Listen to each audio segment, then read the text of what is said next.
আমাদের 4 জন সহকর্মী পেশাগত দায়িত্ব পালন করতে গিয়ে আইন শৃঙ্খলা বাহিনীর চোরা নির্মম বুলেটে রাজপথে প্রাণ হারিয়েছে।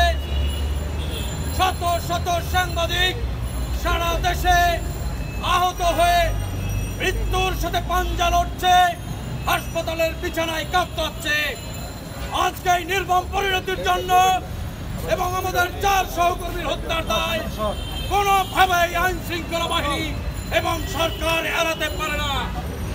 এর প্রতিবাদে পেশাদার সাংবাদিকরা ঢাকা সাংবাদিক ইউনিয়ন, বাংলাদেশ ফেডারেল সাংবাদিক ইউনিয়ন বরাবরের মতো রাজপথে দাঁড়িয়েছে।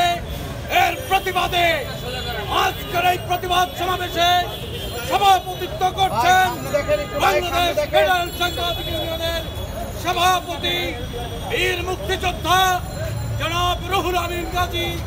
বক্তব্য রাখবেন বাংলাদেশ ফেডারেল সাংবাদিক ইউনিয়নের মহাসচিব জনাব কাদের গনি চৌধুরী।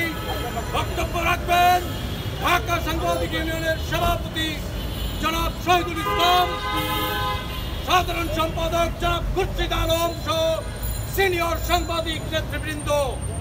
প্রিয় ভাইয়েরা, প্রিয় সহকর্মী বন্ধুরা, প্রিয় দেশবাসী, আপনারা দেখেছেন গত 11 দিনে সাধারণ ছাত্রদের দাবি আদায়ের লক্ষ্যে তারা যে আন্দোলন সংগ্রাম চালিয়েছে সেই সংবাদ কভার করতে গিয়ে আমার ভাইয়েরা রাজপথকে রঞ্চিত করেছে, বুকের তাজা রক্ত ঢেলে দিয়ে।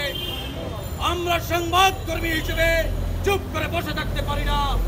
এই পর্যায়ে আজকের এই বিক্ষোভ সমাবেশে বক্তব্য রাখার জন্য আহ্বান জানাচ্ছি ঢাকা রিপোর্টার্স ইউনিটির সাধারণ সম্পাদক জনাব মহিউদ্দিন আহমেদকে। বক্তব্য রাখছেন ঢাকা রিপোর্টার্স ইউনিটির সাধারণ সম্পাদক জনাব মহিউদ্দিন আহমেদ। সহকর্মী,